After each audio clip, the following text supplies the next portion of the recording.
Salam Bapak Ibu yang dikasihi Tuhan Yesus Kristus. Selamat malam bagi semua yang berada di Indonesia. Selamat sore bagi yang berada di Jerman. Dan selamat pagi bagi Bapak Ibu yang berada di Amerika dan Kanada. Kita bersyukur kepada Tuhan pada malam hari yang indah ini bisa bertemu kembali dalam pembelajaran firman di Zoom Sema Adonai dan YouTube Cahaya Firman. Bersama dengan pembicara kita, Ibu Pendeta Dr. Suryani Panto. Dengan tema kita pada malam hari ini adalah Pengadilan Tahta Putih. Sebelum memulai pembelajaran firman, sebentar kita akan mendengarkan profil singkat dari pembicara kita. Dipersilakan Ibu Aling, terima kasih.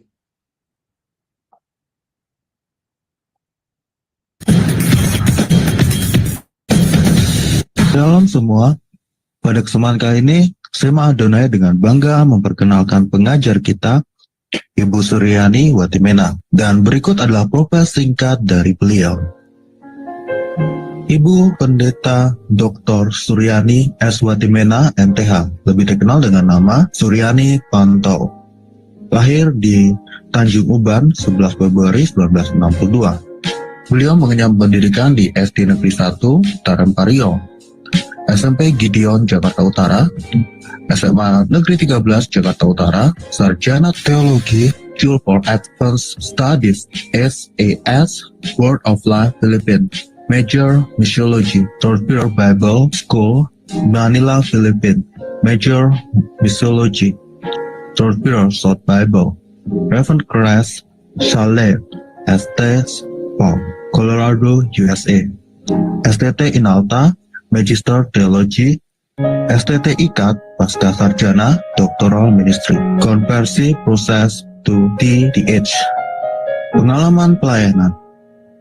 Pengurus Bendahara Pamukri, Persekutuan Pemuda Indonesia, Youth for Christ, mengajar sekolah minggu, pelayanan dari COCM dan Berita Hidup, mengajar Bible Study Muda-Mudi Indonesia, Makati, Filipina, mengajar Bible Study khusus ibu-ibu diploma Kedutaan Indonesia Makati Filipina, penyiar radio Kristen FEBC, Far East Broadcasting Company International, pelayanan di Handicap Hospital Colorado, pelayanan penginjilan keliling bersama tim Ambassador Internasional sebagai penterjemah dan pengkhotbah. Ditasbih menjadi pendeta oleh Sinode Gereja Kristen Sahabat Indonesia GKSI. Sekarang jadi GSI, Gereja Sahabat di Indonesia. Mengajar di STT Inalta Jakarta, mengajar di STT Duloh Cilangkap Jakarta, bendahara Yayasan STT Inalta, Gembala Sidang GSI Jemaat Shalom, Ketua Khusus Musik STT Jakarta Yamuger, pengurus BPH Sinode GSI, bendahara umum selama 2 tahun, misionari di Kalbar bersama suami, buka training center sahabat, mengajar di beberapa STT, BMW, Aras Tamar, Eklesia, Katulistiwa, pelayanan penginjilan radio, Landak Bermazmur, penginjilan keliling pedalaman Kalbar, buka jaringan doa wanita, Kabupaten Landak, Lasrek, JDW, Kalbar, balik pindah ke Jakarta, mentor JDW Pulau Kalimantan sampai sekarang, Sekretaris Umum Sinode GSI, Badan Pertimbangan Gembala Sidang GSI, Ukemene Fasilitator Trainer My Home, anggota Badan Pertimbangan Sinode GS, Gembala Sidang GSI Shalom, Wakil Gembala Gereja RCCG City of David, Jakarta, YouTuber anggota ASPI dengan nama channel Suryani Pantau. Dari Zoom Sema Adonai terus menyuarakan pengajaran firman Tuhan yang membangun iman. Para narasumber pengajar di Zoom Sema Adonai sangat kompeten dan profesional. Kami mengundang Anda bergabung bersama kami di Zoom Sema Adonai.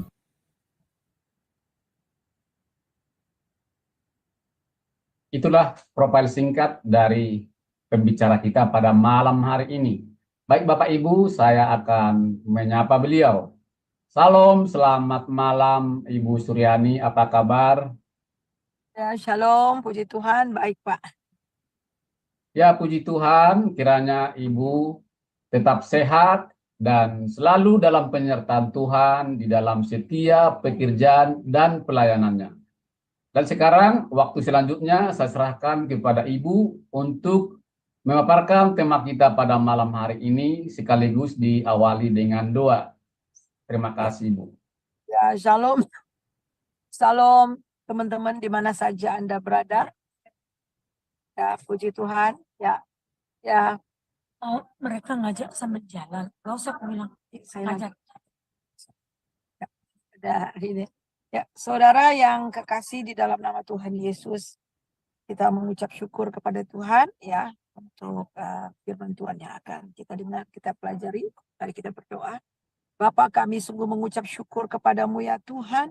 Kami akan belajar kebenaran firman-Mu. Kami minta Roh-Mu yang kudus menyingkapkan kebenaran-Mu Tuhan, buat kami mengerti. Engkau pakai hamba, urapi, berikan kekuatan yang baru yang Tuhan berikan.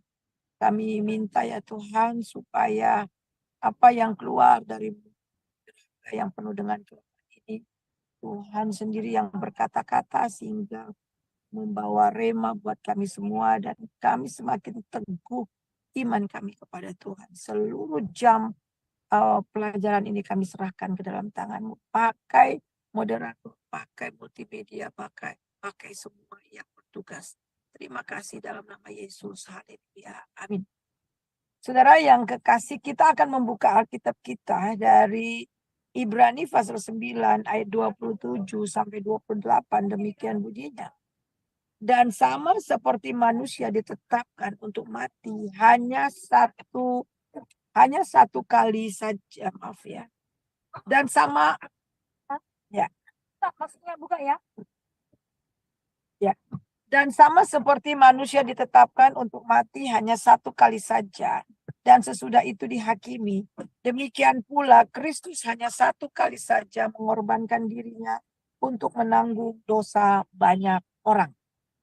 Nah, saudara, kita melihat di sini dalam pembacaan kita melihat kita akan membaca firman Tuhan dari kita baca dari Wahyu, maksud saya ya. Wahyu 20 ayat 15 sampai ayat 11 sampai 15. Pak bisa buka Alkitabnya, Pak? Sorry. Ya, siap, Bu.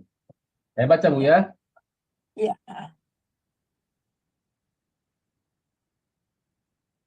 Nah, maaf nanti setelah ini ya, Pak ya, nanti. Jadi kita melihat di sini bacaan kita dari Wahyu pasal 20 ayat 11 sampai 15. Nah, dalam pembacaan ini nanti kita akan baca. Dalam pembacaan kita dari Wahyu 20 sampai 11 15 mengatakan tentang penghakiman atau pengadilan tahta putih. Nah, ada beberapa pertanyaan yang harus kita jawab. Yang pertama, kapan penghakiman tahta putih itu dilakukan? Kemudian yang kedua, siapa yang akan menghadap penghakiman yang akan diadakan oleh Allah? Dan kemudian yang ketiga, jika itu hanya untuk mereka yang tidak percaya, bagaimana dengan orang yang percaya? Apakah mereka masih harus dihakimi? Nah, kita melihat pertanyaan yang pertama. Kapan penghakiman tahta putih besar dimulai? Jadi penghakiman tahta putih dilaksanakan selesai masa kerajaan 1000 tahun. Jadi mari kita melihat apa yang terjadi terlebih dahulu setelah masa 1000 tahun sebelum penghakiman. Jadi kita sudah belajar di dalam beberapa minggu terakhir ini ya, setelah pengangkatan, kemudian orang-orang kudus diangkat, dan di bumi yang orang-orang yang tertinggal, dan terjadi masa tribulasi ya. Masa tribulasi yaitu tribulasi besar, kesengsaraan yang sangat besar yang belum pernah terjadi, bahkan tidak akan pernah terjadi lagi. Nah, itu adalah sebelum masa 1000 tahun, pemerintahan 1000 tahun. Nah, setelah masa 1000 tahun, nah inilah masa penghakiman ya, saudara. Nah, mari kita akan melihat apa yang terjadi terlebih dahulu setelah masa 1000 tahun sebelum penghakiman tahta putih itu. Yang pertama kita melihat bahwa slide yang berikutnya Pak, iblis dilepaskan dari penjaranya. Ya, dilepaskan dari penjaranya. Slide berikutnya Pak Sam. Ada macet. Oh macet, oke. Jadi pertama iblis dilepaskan dari penjaranya karena kita tahu bahwa sebelum masa kerajaan 1000 tahun, iblis dirantai dan dipenjarakan selama 1000 tahun. Nah, kita akan baca, saya akan bacakan. Lalu aku melihat seorang malaikat turun dari sorga memegang anak kunci jurang maut dan suatu rantai besar di tangannya. Ia menangkap naga si ular tua itu, yaitu iblis dan setan, dan ia mengikatnya 1000 tahun lamanya. Lalu melemparkan ke jurang maut dan menutup jurang maut itu dan memateraikannya di atasnya supaya ia jangan lagi menyesatkan bangsa-bangsa sebelum berakhir masa 1000 itu. Kemudian daripada itu ia akan dilepaskan untuk sedikit waktu lamanya. Nah, kita melihat di sini saudara, kita membaca seorang malaikat dari sorga dipercayakan untuk mengikat dan melemparkan iblis ke jurang maut dan menutup jurang maut itu dan memateraikannya. Jadi kita melihat sebelum masa 1000 tahun, sebelum Tuhan memimpin 1000 tahun, masa pemerintahnya 1000 tahun, kita tahu bagaimana iblis diikat oleh malaikat dan dibuang ke jurang maut selama 1000 tahun. Dan kemudian yang terjadi yang kedua, kemudian iblis dilepaskan setelah 1000 tahun untuk sedikit waktu lamanya. Setelah pemerintahan 1000 tahun, kemudian iblis yang ada diikat, dibuang di jurang maut itu, kemudian dilepaskan untuk beberapa waktu lamanya. Dan apa yang terjadi? Kita melihat dari ayat yang ke-7 dan ayat yang ke-9. Dan setelah masa 1000 tahun itu berakhir, iblis akan dilepaskan dan dipenjara. Dan kita melihat dia dilepaskan dan dipenjara. Dan ia akan pergi menyesatkan bangsa-bangsa pada keempat penjuru bumi, yaitu Gog dan Magog. Dan mengumpulkan mereka untuk berperang. Dan jumlah mereka sama banyaknya pasir di laut. Maka naiklah mereka ke seluruh dataran bumi, lalu mengepung perkemahan tentara orang-orang kudus dan kota yang dikasih itu. Tetapi dari langit turunlah api menghanguskan mereka. Jadi kita melihat setelah iblis itu dilepaskan dari penjara, dari di bumi ini, jurang maut ini, dia pergi ke 4 penjuru bumi, Gog dan Magog, dan mengumpulkan menyesatkan, berperang untuk mengumpulkan orang-orang dan untuk berperang ya. Dan kemudian banyaknya itu seperti pasir di laut. Nah, apa yang terjadi? Maka naiklah mereka ke seluruh dataran bumi, lalu mengepung perkemahan tentara orang-orang kudus dan kota yang dikasihi. Tetapi dari langit turun api menghanguskan mereka. Tapi kemudian Tuhan menghanguskan mereka. Kemudian kita melihat yang kedua. Yang ketiga, tadi yang kedua ya, setelah yang pertama iblis dirantai dan setelah 1000 tahun iblis dilepaskan dan dia menyesatkan banyak orang dan dia menyesatkan dan mengumpulkan bangsa-bangsa ya untuk melawan bangsa Israel, untuk melawan orang-orang kudus, tapi kemudian api dari surga menghanguskan iblis. Dan kemudian kita lihat yang ketiga. Yang ketiga itu adalah iblis setelah dilepaskan dari jurang maut, ia pergi menyesatkan bangsa-bangsa kepada 4 penjuru untuk berperang. Ini tadi ini untuk berperang melawan para orang kudus dan hamba-hamba Allah. Yang pertama, orang-orang kudus yang mana? Orang-orang kudus yang telah dibangkitkan Allah dan diubah dalam tubuh mulia yang diangkat menyongsong di angkasa. Nah, jadi kita sudah pelajari di masa kerajaan 1000 tahun, orang-orang yang diangkat itu, ya orang-orang kudus baik yang mereka masih hidup diangkat dengan tubuh mulia, dengan orang yang mati bangkit dengan tubuh mulia, yang mereka menyongsong di awan-awan, dan kemudian pada masa 1000 tahun mereka turun. Ya, kita sudah pelajari itu, mereka turun memerintah bersama-sama dengan Tuhan Yesus. Nah, kita melihat di sini itu dapat kita lihat 1 Tesalonika 4 ayat 13 sampai 17. Dan kemudian turun memerintah dengan Tuhan Yesus di bumi selama 1000 tahun. Dan kedua, orang-orang kudus yang kedua itu adalah kebangkitan pertama dari orang-orang kudus adalah orang yang dibangkitkan setelah masa tribulasi. Iya. Jadi ada orang-orang yang tidak terangkat. Ada yang terangkat, ada yang tidak terangkat. Tetapi setelah mereka tinggal di bumi, ternyata mereka menyadari dan akhirnya mereka menolak untuk menyembah antikristus. Mereka menolak untuk menyembah binatang itu. Dan mereka juga menolak untuk menerima tanda 666 itu. Sehingga akhirnya mereka disiksa dan kemudian banyak yang mati syahid. Dan banyak orang yang dipenggal kepalanya. Kita bisa lihat itu di dalam Wahyu 20 ayat 4 dan 6. Apa? Sudah bisa buka, Pak? Ya, kita lihat. Oh, belum ya. Mari kita melihat di Wahyu pasal yang ke-20 ayat 4 dan 6. Ayat 4 demikian bunyinya. Lalu aku melihat tahta-tahta dan orang-orang yang atasnya, kepada mereka diserahkan kuasa untuk menghakimi. Aku juga melihat jiwa-jiwa mereka yang telah dipenggal kepalanya karena kesaksian tentang Yesus. Karena firman Allah karena tidak menyembah binatang itu dan patungnya, dan tidak juga menerima tanda pada dahi dan tangan mereka. Dan mereka hidup kembali dan memerintah seperti raja bersama-sama dengan Kristus untuk masa 1000 tahun. Jadi kita melihat di sini ini adalah jadi ada dua orang-orang kudus yang berusaha disesatkan oleh yang diperangi oleh iblis, ya, pergi ke 4 penjuru dunia.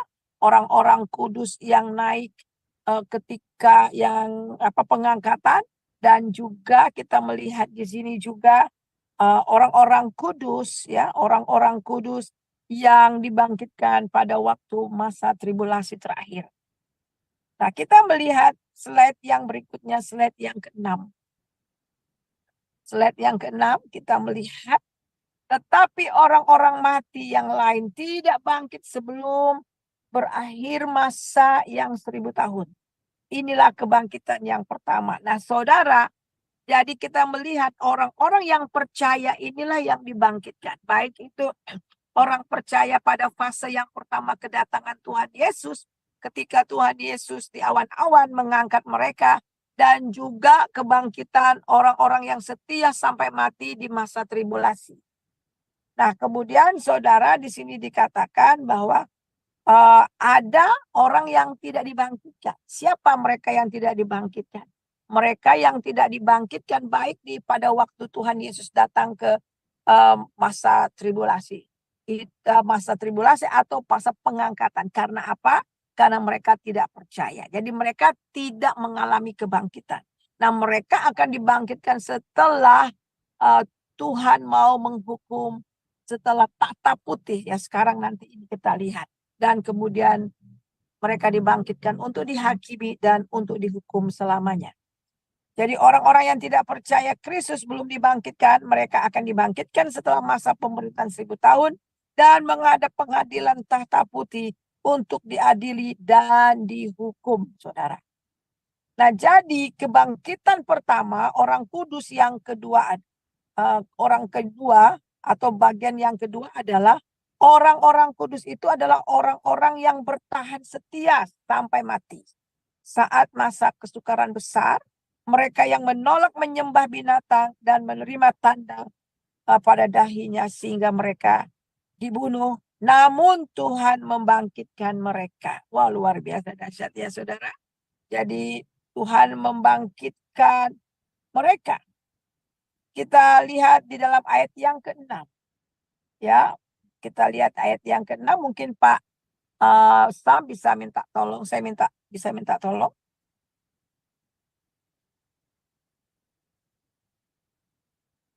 Baca ayat yang ke-6, Pak. Halo?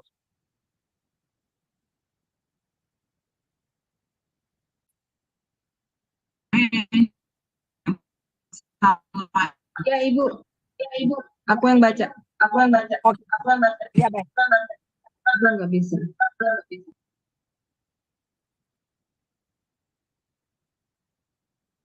Ya, silakan Bu Aling.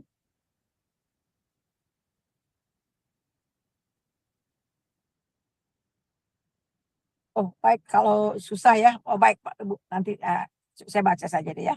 Jadi berbahagialah dan kuduslah ia yang mendapat bagian dalam kebangkitan pertama. Itu. Kematian yang kedua tidak berkuasa lagi atas mereka. Tapi mereka akan menjadi imam-imam Allah. Dan mereka akan memerintah sebagai raja bersama dengan dia 1000 tahun lamanya. Kemudian kita lihat slide yang ke-8. Kemudian bangsa-bangsa yang telah disesatkan oleh iblis bersatu melalui orang kudus dan hamba-hamba Allah. Jadi orang atau bangsa-bangsa yang sudah disesatkan ini mereka akan melawan, menyerang orang-orang atau hamba-hamba Allah bangsa Israel. Ya, kita ingat bangsa Israel mengalami pertobatan ya. Jadi yang menjadi panglima tertinggi dalam pasukan di bawah naga itu adalah Gog dan Magog. Di dalam Yeskel 38 sampai 39 dan di dalam Wahyu 20 ayat 7 sampai 8 menunjukkan orang-orang membangkang terhadap Allah. Jadi Gog dan Magog itu adalah orang-orang yang membangkang terhadap Allah dan memusuhi Allah.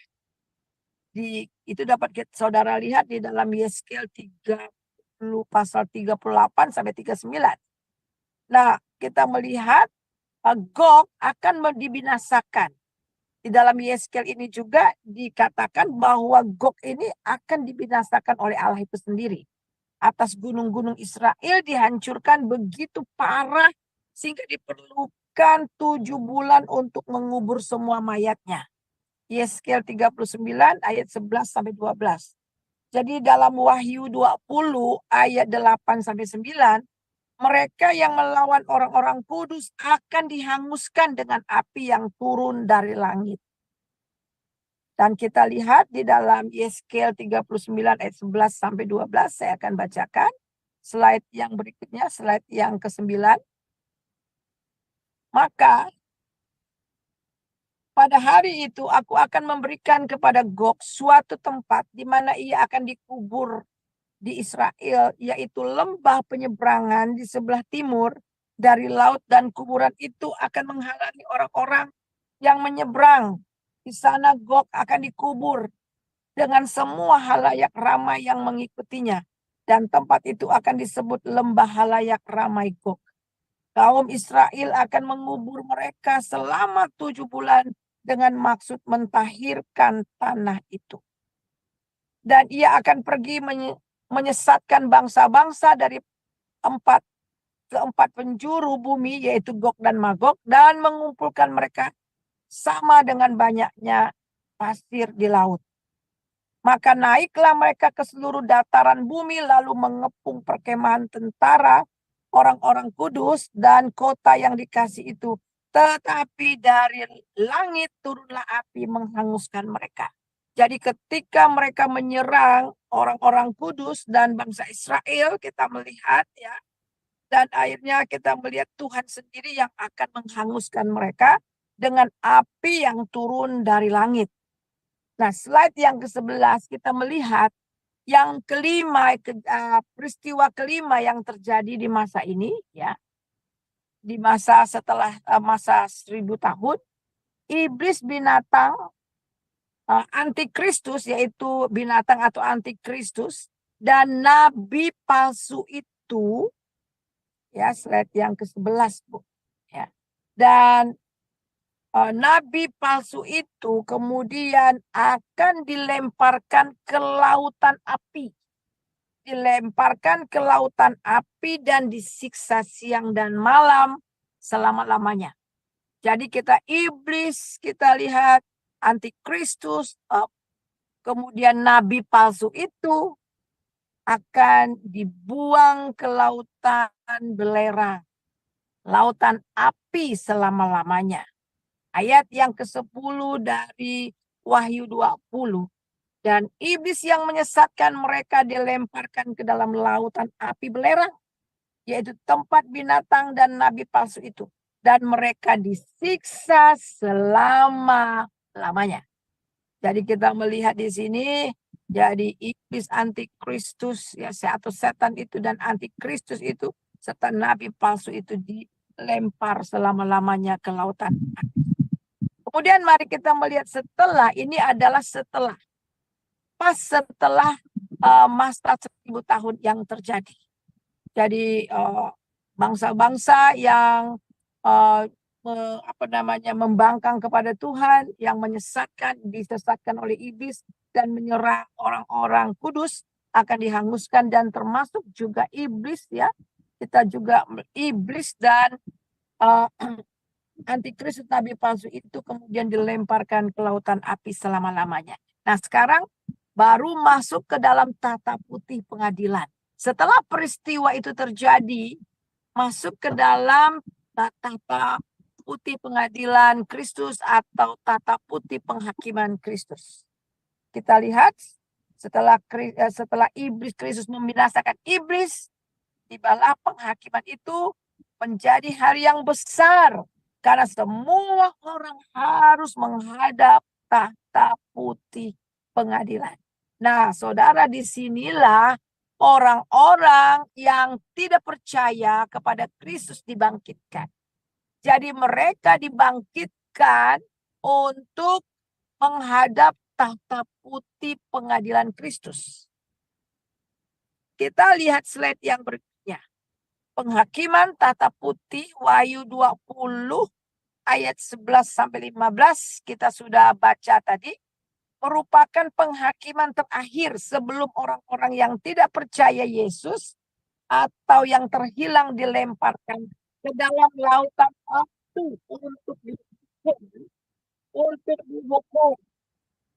kekal atau sering disebut neraka. Kemudian kita lihat dalam perjanjian baru mengatakan bahwa Allah telah menjadikan Kristus sebagai hakim. Apakah sudah bisa baca, Bu? Sudah Belum, Bu, ya? sudah Bu. Sudah Bu. Oke. Ya, Ya. bisa tolong ya, karena ini tenggorokannya sudah mulai.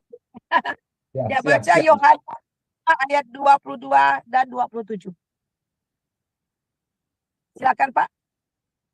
Bapa tidak menghakimi siapapun, melainkan menyerahkan penghakiman itu seluruhnya pada anak. Dan ia telah memberikan kuasa kepadanya untuk menghakimi, karena ia adalah anak manusia. Jadi Bapa telah menyerahkan penghakiman itu kepada anak, pada Yesus. Itu Yohanes 5 ayat 22 dan kemudian ayat 27. Nah, itu ada ayat-ayat referensinya, saudara bisa lihat.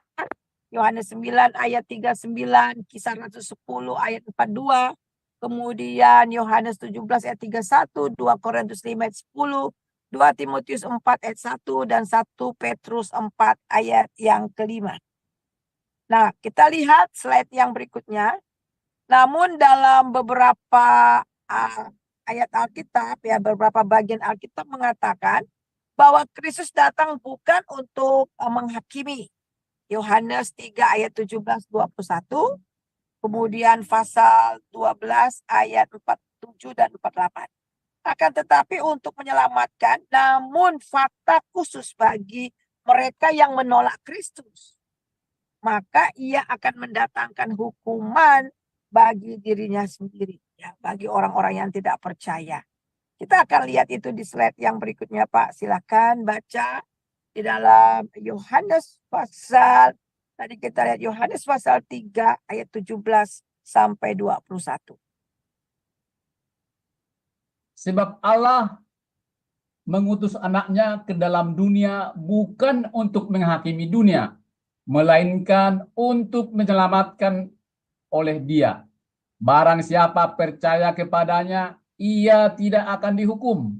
Barang siapa tidak percaya, ia telah berada di bawah hukuman, sebab ia tidak percaya dalam nama Anak Tunggal Allah. Dan inilah hukuman itu, terang telah datang ke dalam dunia, tetapi manusia lebih menyukai kegelapan daripada terang, sebab perbuatan-perbuatan mereka jahat. Sebab barang siapa berbuat jahat, membenci terang, dan tidak datang kepada terang itu, supaya perbuatan-perbuatannya yang jahat itu tidak nampak. Tetapi barang siapa melakukan yang benar, ia datang kepada terang, supaya menjadi nyata bahwa perbuatan-perbuatannya dilakukan dalam Allah. Iya, jadi kita melihat di sini saudara bahwa ini penghakiman tahta putih ya. Pengadilan tahta putih Kristus ini jadi untuk menghakimi atau untuk mengadili orang-orang yang tidak percaya. Ya. Jadi kita melihat itu khusus buat orang yang tidak percaya. Yang pertama kita melihat dalam tahta putih ini, kita melihat slide yang ke-17 ya. Kita langsung aja ayat 17. Kita akan melihat tahta putih yang besar, sangat mulia, adil dan benar sepenuhnya. Itu saudara bisa lihat di dalam 2 Daniel, maaf saya tidak tulis ayatnya ya, dalam Daniel 7 ayat 9. Kemudian Tuhan Yesus Kristuslah sang hakim itu. Jadi sang hakim itu, dan apa yang terjadi ketika tahta putih itu ada dan langit, bumi beserta segala isinya lenyap. Jadi bumi yang kita injak, bumi yang kita tinggali ini tidak akan ditemukan lagi tempatnya. Itu dapat kita baca di dalam Wahyu 20 ayat 11 dengan referensi dan ayat yang perbandingannya juga itu 2 Petrus 3 ayat 10 sampai 11. Silakan Pak. Lalu aku melihat suatu tahta putih yang besar dan Dia yang duduk di atasnya. Dari hadapannya lenyaplah bumi dan langit, dan tidak ditemukan lagi tempatnya. Ya, jadi ketika habis masa 1000 tahun dan kemudian tahta putih, Yesus duduk di tahta putih itu, di tahta penghakiman atau pengadilan tahta putih itu, maka di hadapannya lenyaplah bumi dan tidak ditemukan lagi. Tapi lebih baik kita baca, kayak Bapak bisa minta tolong Pak, baca 2 Petrus 3 ayat 10 sampai 11, bisa tolong buka Alkitabnya ya. 2 Petrus 3 ayat 10 sampai 11. Tetapi hari Tuhan akan tiba seperti pencuri. Pada hari itu langit akan lenyap dengan gemuruh yang dahsyat, dan unsur-unsur dunia akan hangus dalam nyala api, dan bumi dan segala yang ada di atasnya akan hilang lenyap. Jadi, jika segala sesuatu ini akan hancur secara demikian, betapa suci dan salehnya kamu harus hidup. Ya, jadi jelas ya saudara. Jadi berapapun kekayaan saudara, berapapun kepunyaan saudara, suatu kali kelak semuanya akan hangus ya. Dan yang ketiga kita melihat orang-orang akan dihakimi. Dalam Alkitab mengungkapkan ada 3 penghakiman besar yang akan terjadi. Minggu lalu kita melihat ada 5 pengadilan besar ya. Dan di sini saya singkat, saya akan ulang ada beberapa. Yang pertama penghakiman terhadap domba dan kambing ya.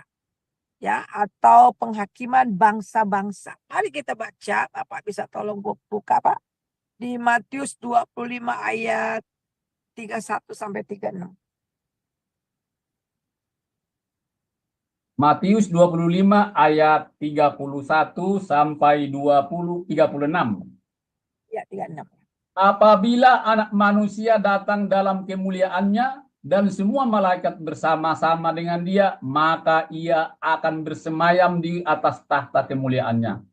Lalu semua bangsa akan dikumpulkan di hadapannya, dan ia akan memisahkan mereka seorang daripada seorang, sama seperti gembala memisahkan domba dari kambing. Dan ia akan menempatkan domba-domba di sebelah kanannya, dan kambing-kambing di sebelah kirinya. Dan raja itu akan berkata kepada mereka yang di sebelah kanannya, "Mari, hai kamu yang diberkati Bapakku, terimalah kerajaan yang telah disediakan bagimu sejak dunia dijadikan. Tetapi ketika aku lapar, kamu..." Ya, sampai ke situ Pak ya. Jadi kita melihat di sini untuk tetapi pada yang sebelahnya kambing-kambing yang akan dihukum. Nah, kita melihat di sini ini terjadi setelah masa penganiayaan besar ya. Sebelum kerajaan 1000 tahun, tujuannya adalah untuk menentukan siapa yang akan masuk kerajaan. Jadi kita lihat ini. Yang kedua, penghakiman kedua adalah penghakiman terhadap pekerjaan orang-orang Kristen. Dan ini sudah kita bahas juga minggu lalu. Jadi 2 Korintus 5 ayat yang ke-10. Sebab kita semua harus menghadap tahta pengadilan Kristus supaya memperoleh apa yang patut diterima sesuai dengan yang dilakukan dalam hidupnya, baik atau jahat, di semua pekerjaan kita. Nah, kemudian yang ketiga itu penghakiman ketiga adalah penghakiman tahta putih. Jadi pada akhir kerajaan 1000 tahun. Yang merupakan penghakiman kepada orang-orang yang tidak percaya. Mereka di sini akan dibangkitkan dari kematian. Inilah kematian yang kedua. Kemudian menghadapi pengadilan tahta putih Kristus, di mana mereka akan dihakimi menurut perbuatan mereka dan dihukum dalam hukuman kekal di lautan api. Silakan Pak, baca ayat yang ke-12.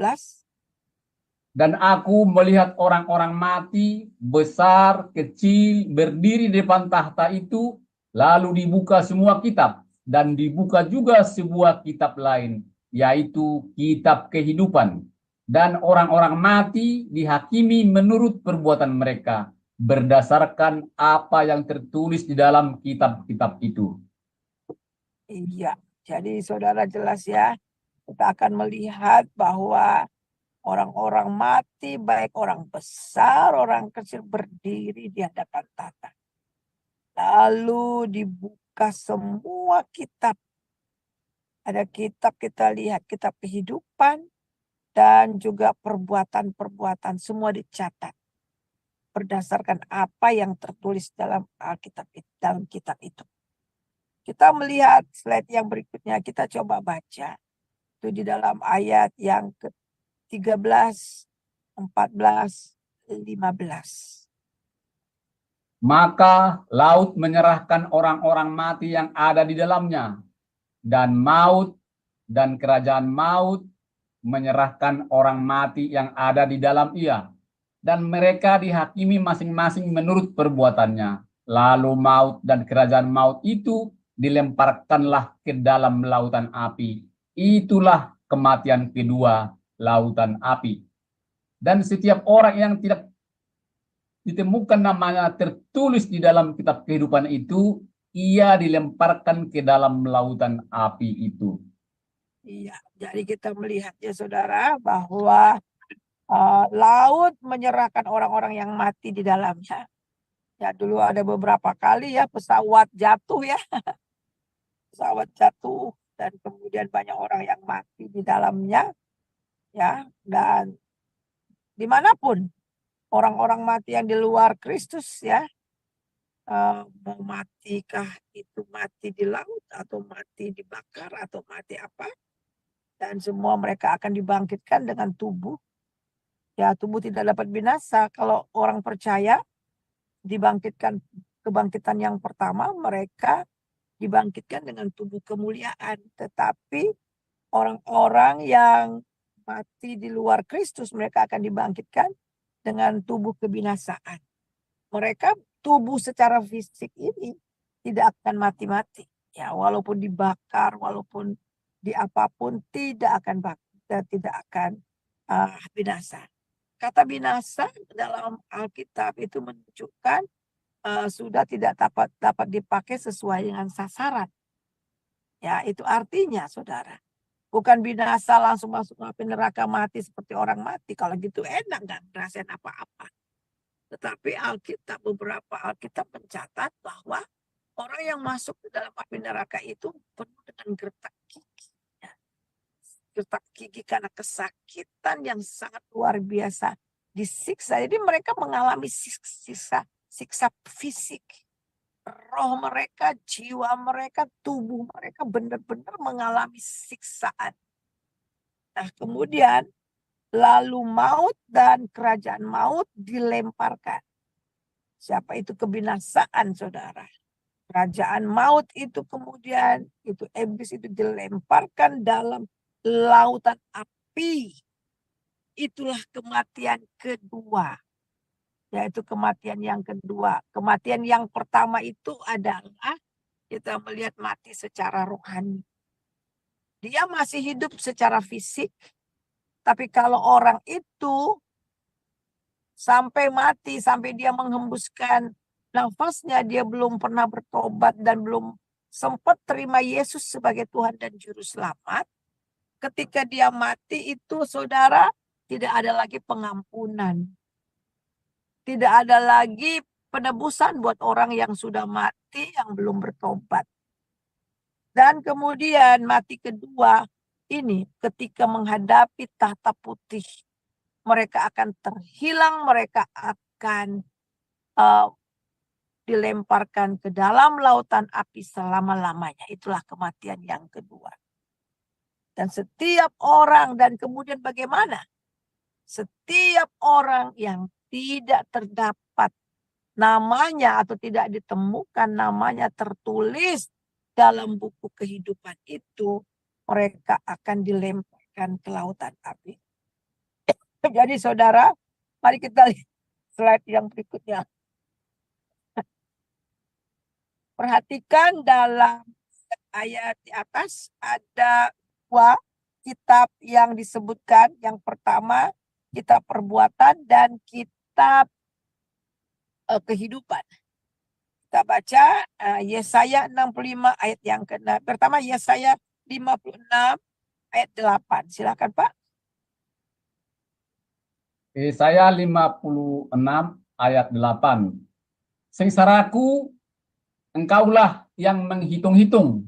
Air mataku kau taruh ke dalam kiribatmu. Bukankah semua telah kau daftarkan? Iya, semuanya sudah didaftarkan. Bukankah ya semua telah didaftarkan. Ayat Yesaya 65 ayat 6, Pak. Sesungguhnya telah ada tertulis di hadapanku, aku tidak akan tinggal diam, malah aku akan mengadakan pembalasan.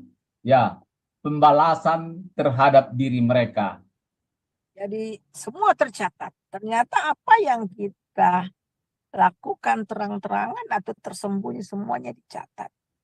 Semuanya itu harus dibawa ke pengadilan, harus dibawa ke tahta pengadilan atau penghakiman Kristus, tahta Kristus. Kemudian yang kedua itu ada kitab kehidupan. Kitab kehidupan itu di dalam Ibrani itu saudara bisa lihat nanti ya. Wahyu 3 ayat 5, Wahyu 13 ayat 18. Nah, coba kita baca Ibrani 12 ayat 23. Dan kepada jemaat anak-anak sulung yang namanya terdaftar di surga, dan kepada Allah yang menghakimi semua orang, dan roh-roh orang-orang benar yang telah menjadi sempurna. Ya, namanya terdaftar di surga. Wow, dahsyat ya saudara. Di dalam Lukas pasal 20 ayat, Lukas 10 ayat 20 bagian terakhir juga. Berbahagialah karena namamu terdaftar dalam kerajaan surga. Dan orang-orang mati dihakimi menurut perbuatan mereka. Penghakiman berdasarkan pada pilihan gaya hidup seseorang. Kita akan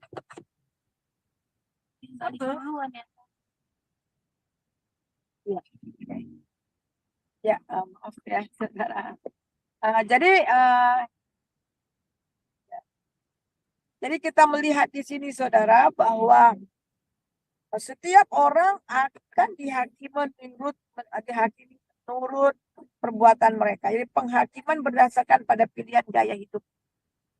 Jadi ini adalah tabur tuai. Apa yang kita tabur itulah yang tertuai. Semua orang dihakimi menurut pekerjaan mereka. Kita dapat lihat itu di dalam Yeremia 17. Nah, kita baca di dalam slide yang berikutnya. Ya, saya hanya ambil dari semua ayat-ayat yang ditulis. Saya cuma ambil 2 ya. Kalau dicatat semua banyak, ya saudara bisa lihat sendiri nanti. Galatia 6 ayat 5, silakan Pak. Jangan sesat, Allah tidak membiarkan dirinya dipermainkan, karena apa yang ditabur orang, itu juga yang akan dituainya. Aku, Tuhan yang menyelidiki hati, yang menguji batin, untuk memberi balasan kepada setiap orang setimpal dengan tingkat langkahnya, setimpal dengan hasil perbuatannya. Jangan sesat, Allah tidak membiarkan dirinya dipermainkan, saudara. Ya, karena apa yang dituai, itulah yang apa yang ditabur, itulah yang kita tuai. Dan Tuhan menyelidiki hati, apa yang menguji batin, untuk memberi balasan kepada setiap orang yang setimpal dengan tingkah lakunya. Jadi saudara, ini nggak main-main ya, itu pasti terjadi. Dan waktunya memang tidak kita tahu kapan, ya, tetapi sudah dekat.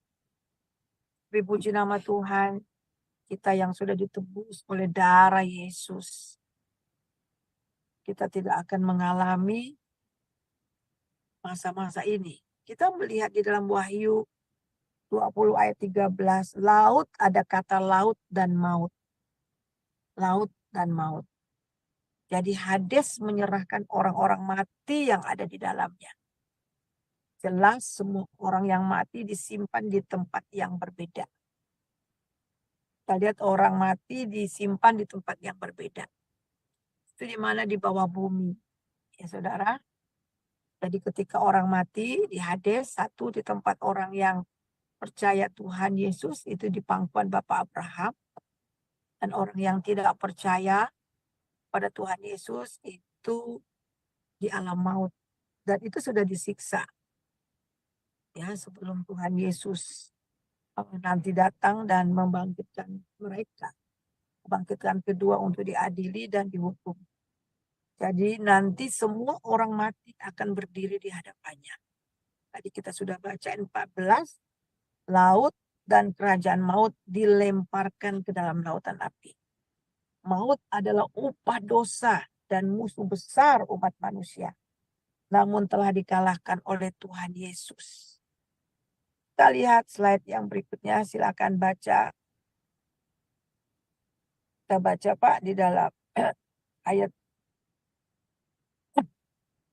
Ketika aku melihat dia, tersungkurlah aku di depan kakinya sama seperti orang mati. Tetapi ia meletakkan tangan kanannya di atasku, lalu berkata, jangan takut, aku adalah yang awal dan yang akhir, dan yang hidup. Aku telah mati, namun lihatlah, aku hidup sampai selama-lamanya, dan aku memegang segala kunci maut dan kerajaan maut. Jadi saudara sebagai hakim yang duduk di tahta putih itu, kita melihat dia juga memegang segala kunci maut dan kerajaan maut. Artinya apa? Tuhan yang memegang kunci neraka itu. Jadi dialah yang berhak melemparkan setan, melemparkan iblis dengan semua pengikut-pengikutnya ke dalam kerajaan maut itu. Saudara, ayat ini jelas, dia itu adalah Tuhan. Dia adalah, di sini dikatakan dia adalah Alfa dan Omega, yang awal dan yang akhir. Jadi slide yang berikutnya, bagi mereka yang tidak terdaftar namanya di dalam buku kehidupan, mereka akan dilemparkan ke dalam lautan api itu selama-lamanya bersama maut dan kerajaan maut. Itulah kematian yang kedua. Saudara, berapa lama? Selama-lama. Ada orang mengatakan, ada beberapa pengajaran yang di luar mengatakan bahwa neraka itu adalah tempat penyucian. Oh no, itu salah besar. Neraka bukan tempat penyucian, tetapi tempat hukuman. Satu kali saudara sudah masuk di sana, tidak akan pernah keluar lagi. Ajaran di luar di sana mengatakan bahwa setelah dibakar, disucikan, dibakar, baru kemudian mental masuk surga. Oh no, bukan seperti itu. Ingat, yang memegang kunci maut dan kerajaan maut itu Yesus. Yesuslah yang melemparkan orang-orang yang tidak percaya kepadanya di dalam jurang maut atau lautan api ini. Nah, kita akan melihat saudara. Di sini juga sekali lagi, lalu maut dan kerajaan maut itu dilemparkanlah ke dalam lautan api. Itulah kematian yang kedua, lautan api. Dan setiap orang yang tidak ditemukan dalam kitab kehidupan dilemparkan ke lautan api. Dan yang terakhir, saudara, kita melihat 2 Timotius 1 ayat yang ke-10. Ayat. Maaf, ada beberapa ayat ya. Ibrani 2 ayat 14 dan 15 dan 2 Timotius 1 ayat 8. Ayat yang ke-10.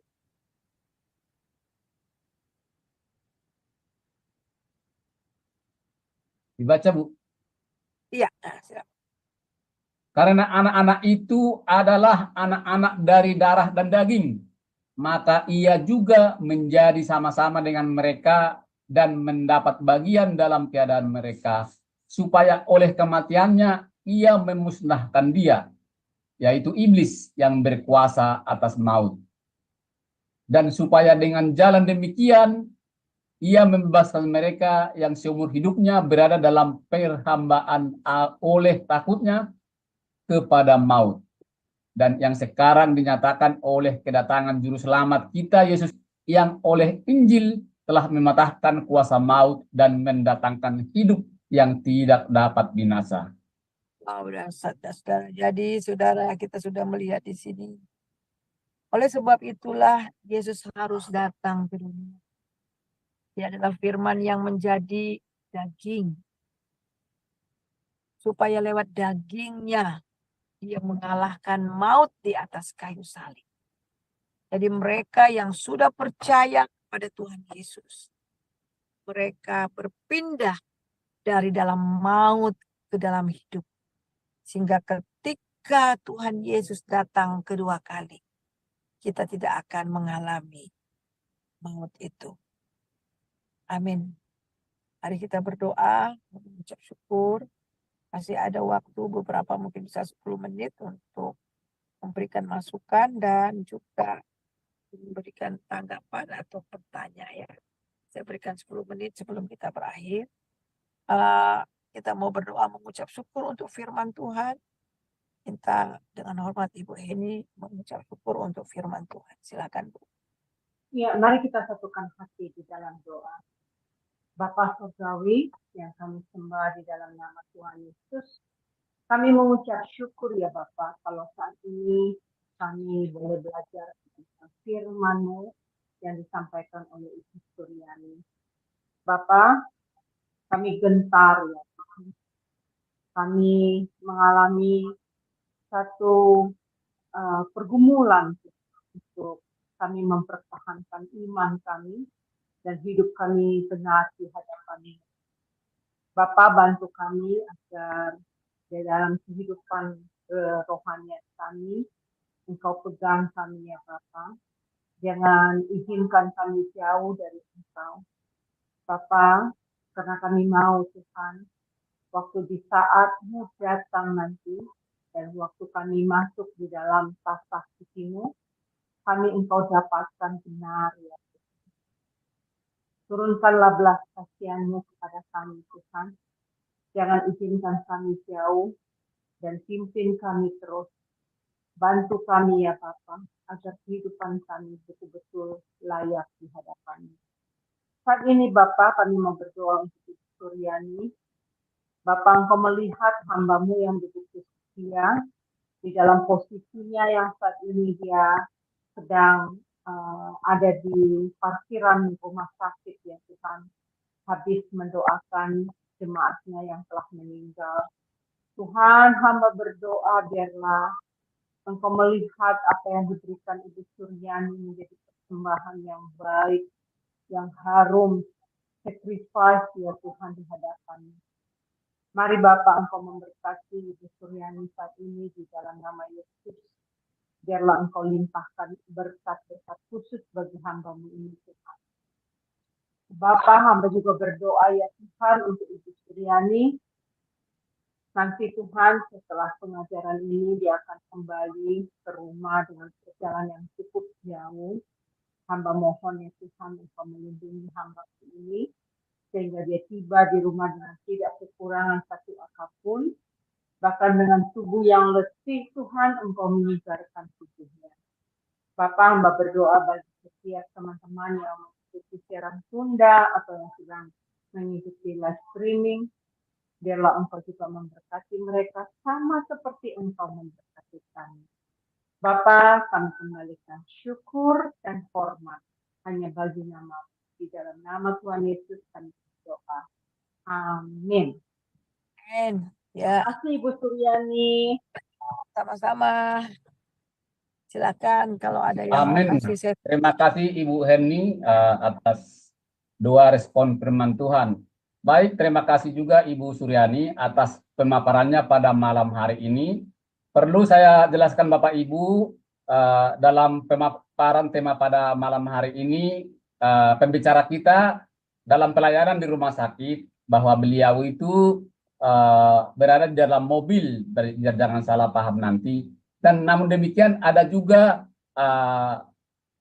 salah dalam pengetikan di dalam ayat-ayat yang sudah saya bacakan itu ya. Setelah saya cek, itu bukan disengaja Bapak Ibu ya, bisa disempurnakan nanti. Kalau dilihat di saya atau di Wahyu itu ada yang kurang sedikit, itu bukan disengaja, itu adalah kesalahan atau komputernya ya. Terima kasih Bapak Ibu atas semua perhatiannya. Dan sebelum kita lanjutkan untuk ke berikutnya, sebentar kita akan mendengarkan pengumuman untuk beberapa hari ke depan. Ibu Aling dipersilakan, terima kasih. Iya, baik. Terima kasih Pak Sam. Baik, Bapak Ibu, saya akan membacakan acara-acara Sema Adonai ke depannya ya. Baik, dimulai dengan besok ya Bapak Ibu, hari Kamis 12 September 2024 di jam 21:10 waktu Indonesia Barat, di Sema Adonai akan kembali ada kelas pembelajaran firman. Dan kita akan belajar tentang tema berbuah di setiap fase kehidupan yang akan dibawakan oleh Pak Evangelis Joseph Kuntandi MTH dan moderatornya adalah Ibu Aling, saya sendiri. Kemudian di hari Jumat 13 September 2024 di jam 19.00 waktu Indonesia Barat, di Sema Adonai akan kembali ada kelas pembelajaran firman. Dan kita akan belajar tentang materi eksposisi kitab Efesus.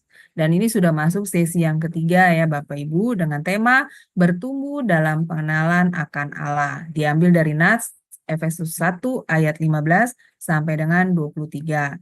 Dan yang akan menjadi narasumbernya adalah Bapak Gembala kami sendiri, yaitu Pak Pendeta Dr. Daniel Palungan, dan moderatornya adalah Pak Sam Siagian. Selanjutnya masih di hari yang sama ya Bapak Ibu, di jam 21.00 waktu Indonesia Barat, masih ada kelas pembelajaran firman Tuhan yang terakhir. Dan seperti biasa di kelas jam 21 ini kita belajar tentang materi buku sejarah penebusan seri yang ke-7. Dan ini sudah masuk sesi yang kelima ya Bapak Ibu, dengan temanya kali ini adalah hubungan doa 40 hari Musa dan perjanjiannya. Dan yang menjadi narasumbernya seperti biasa adalah Pak Pendeta Dr. Yudi Lengkong MTH dan moderatornya adalah Ibu Heni. Selanjutnya, ini adalah renungan pagi Sema Adonai yang diadakan setiap hari mulai dari hari Senin sampai dengan Sabtu, dimulai dari jam 5.30 pagi dan dilayani oleh hamba-hamba Tuhan yang sangat memberkati. Jadi Bapak Ibu sekalian, untuk renungan pagi Sema Adonai, kemudian renungan pagi dari Bapak Gembala kami sendiri, yaitu Pak Pendeta Daniel Palungan, yang diadakan setiap hari Jumat 1 kali dalam seminggu, dan juga ibadah online Sema Adonai, hanya Bapak Ibu dapat ikuti lewat channel Cahaya Firman saja. Jadi ketiga program Sema Adonai tersebut tidak di-live-kan di channel-channel lain. Jadi bagi Bapak Ibu yang belum mensubscribe channel baru kami, channel Cahaya Firman, tolong subscribe channel YouTube baru kami. Sehingga Bapak Ibu bisa mengikuti keseluruhan acara-acara Sema Adonai, terutama yang tidak di-live-kan di channel-channel lain ya Bapak Ibu. Dan juga tolong bantu share channel Cahaya Firman ini kepada yang lain, sehingga semakin banyak juga orang yang bisa mengikuti keseluruhan acara-acara Sema Adonai lewat channel Cahaya Firman. Dengan begitu, Bapak Ibu telah membantu channel kami, channel Cahaya Firman, untuk menjadi lebih berkembang dan menjadi berkat lagi bagi banyak orang. Terima kasih Bapak Ibu atas perhatiannya. Tuhan berkati. Saya kembalikan kepada Pak Sam sebagai moderator. Dipersilakan Pak. Terima kasih Ibu Aling. Itulah kegiatan yang dilakukan Sema Adonai dan channel YouTube Cahaya Firman untuk beberapa hari ke depan. Baik Bapak Ibu, mungkin ada sedikit yang bertanya atau mohon masukan. Saya persilakan Ibu Herni atau Ibu Aling sebelum saya serahkan kepada Ibu Suryani. Persilakan.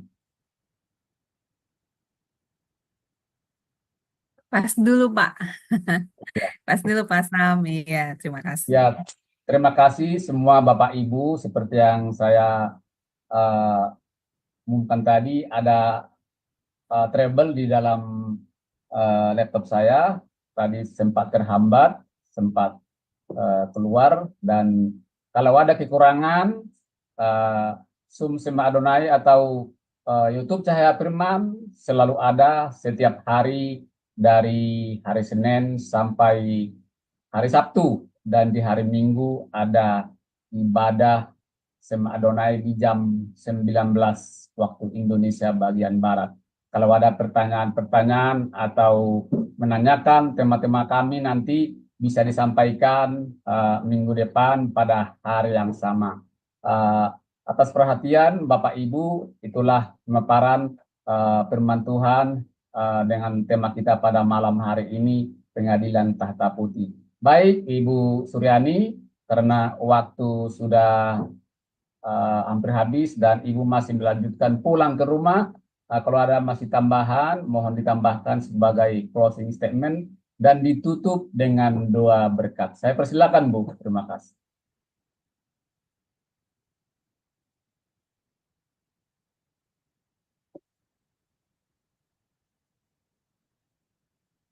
Dipersilakan Bu, masih di mute. Halo. Maaf, saya mau bayar parkir. Ya, mari kita satu dalam doa ya, Pak ya. Iya, lagi nyari parkir ini, Bu. Ya, kita berdoa. Iya, Mari iya. kita Iya, ya. Saudara yang kekasih, kita sudah belajar ya kebenaran firman Tuhan. Waktu itu pasti akan tiba. Tapi kita bersyukur kepada Tuhan, kita memiliki Yesus, kita percaya kepada Tuhan Yesus. Jadi ketika kita percaya, kita ditebus, Alkitab tegas mengatakan bahwa kita berpindah dari kerajaan kegelapan masuk ke dalam kerajaan terang anaknya. Itu dahsyat banget. Ya, jadi kita tidak akan mengalami yang namanya lautan api oleh karena pekerjaan yang dilakukan Bapa di dalam Tuhan Yesus.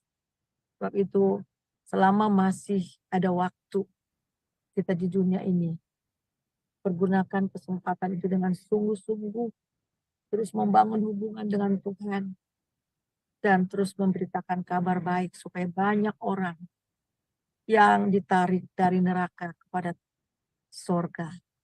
Mari kita terima berkat daripada Tuhan, damai sejahtera, sukacita yang melimpah-limpah dari Bapa di dalam Tuhan Yesus, serta persekutuan yang manis dalam Roh Kudus senantiasa menyertai saudara mulai hari ini sampai Maranatha. Haleluya.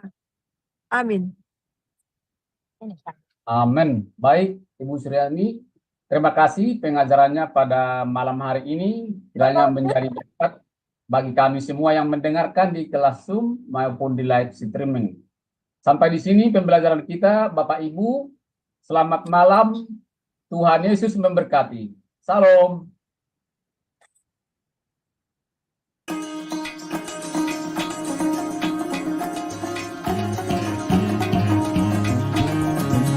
Pak Meki. Meki sebelah mana, Mas?